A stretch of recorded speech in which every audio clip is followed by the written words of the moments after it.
This is my midterm for 2P65.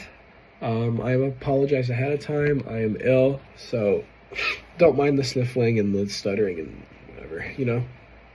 But question 1 is about human motivation and Maslow's hierarchy of needs.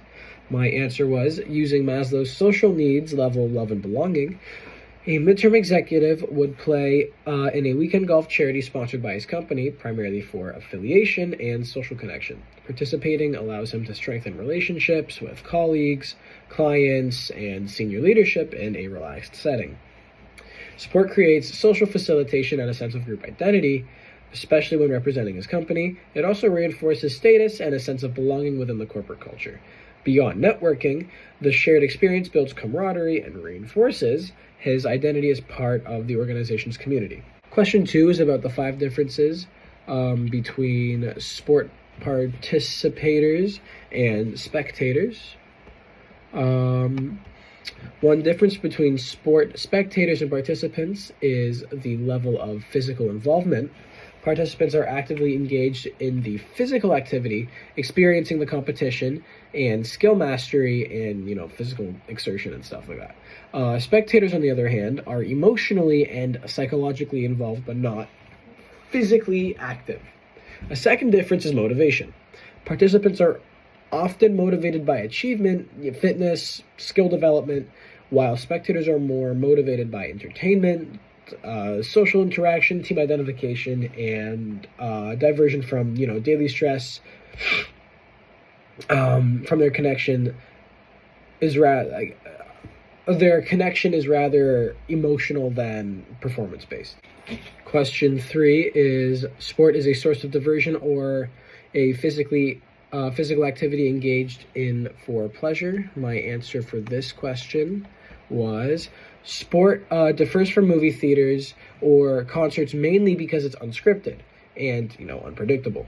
In a movie or play, the outcome is predetermined and performers follow a script. In sport, no one knows the result in advance, which creates suspense and emotional intensity. Second, sport involves competition, real stakes, real consequences, and real winners and real losers. When watching, Lionel Messi score in a match, the moment is authentic and unrepeatable. Third, the sport allows for fan identification with teams, creating loyalty that is stronger than most entertainment forms. Number 4 is about a SWOT analysis. So, SWOT analysis stands for strength, weakness, opportunities, and threats. Strength and weaknesses are internal factors, while opportunities and threats are external factors. An example are the Toronto Raptors entering the 2026 season.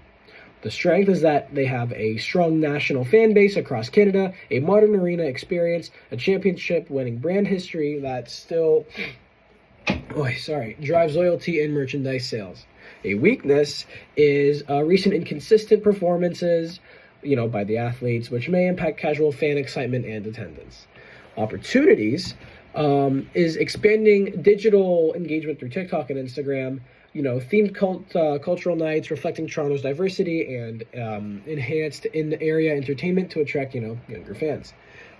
Threats can be competition from other Toronto teams like the Maple Leafs and the Blue Jays, high ticket prices and economic pressures that, reduce discretionary spending. Question number 5 is describing the branding process for the NBA.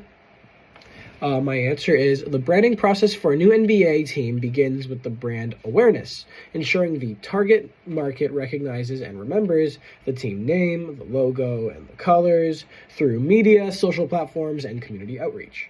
Next is brand image, which shapes the team's personality. For example, the teams might position itself as a youthful, fast-paced, community-driven, whatever. This builds, emotional association. Finally, brand equity develops over time as fans attach to the value of the team. I'm going to reread that. Finally, brand equity develops over time as fans attach value to the team. Strong performance, community involvement, and consistent messaging increase the brand's marketplace value, leading to merchandise sales, sponsorship deals, and long-term loyalty. Question 6 is about pink it and shrink it. It refers to simply making products smaller and pink for women, which overlooked their real interests. Today, sports has moved beyond this by creating women-focused marketing campaigns, investing in women's leagues, and offering stylish, properly fitted, merchandise designed specifically for female fans. Teams now promote female athletes, highlight empowerment messaging, and create inclusive game day experiences. However, teams can still improve by increasing women in leadership roles, offering more diverse merchandise options, ensuring safety and comfort in stadiums, and conducting deeper market research into understanding, female fans and motivations rather than just stereotyping them. Question 7 is about market segmentation. Market segmentation means dividing customers into groups based on shared interests. Demographic is age, gender, ethnicity. An example is NBA marketing youth jerseys to teens, right? Geographic is all about location and climate. An example is the NHL Winter Classic games in cold weather cities. And then there's socioeconomic, which is income or education. An example is premium courtside packages targeting high-income fans. Behavioral is loyalty or frequency of attendance. An example is season ticket holders, rewards programs, people who win stuff like that or buy stuff like that. Psychographic is lifestyle and interests. An example can be marketing extreme sports to thrill seekers. And then benefits. Specific needs desired. An example is a family attending sport games for affordable entertainment and kid-friendly promotion.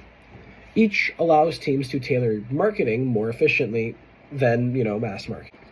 Question 8 is about diversion from everyday life used to attract more fans. My answer was diversion from everyday life motivates fans because sport allows them to escape stress, routine, and responsibilities. Live games create excitement, emotional release, and a break from daily pressures. As of February 2026, the Toronto Raptors used this factor through themed game nights, halftime entertainment, social media hype videos, in-arena experiences that make games feel like events rather than just a basketball contest. Promotions, celebrity appearances, and interactive fan zones enhance the experience, positioning games as well as a full entertainment package rather than just simply a sport competition. So, question 9 are the bonus questions. The first one is, what's your favorite part of the course so far? And my answer is, my favorite part of the course so far has been learning how sport connects to marketing, consumer behavior, and especially understanding, why fans are emotionally attached to teams. I am somebody who's greatly interested in marketing and sales and wants to, possibly have a future in that sort of field. So this class will greatly help my understanding of that. Also, I really like the professor. I think he's really nice. I think he's great. I enjoy that he just doesn't have much of a filter in class and he just kind of talks the way he wants to. My least favorite part about the class has been group work. Primarily the big assignment, and I don't particularly like group assignments because people have a lack of an incentive to want to actually corroborate and collaborate at school. It's different when work is involved because when you're doing work, you're getting paid. When you're doing schoolwork, you're not. So there's obviously a massive lack of incentive to actually work collaboratively. And group work through university is very difficult. Luckily with my team this year, though, for this class, they seem to be on the ball, which is nice.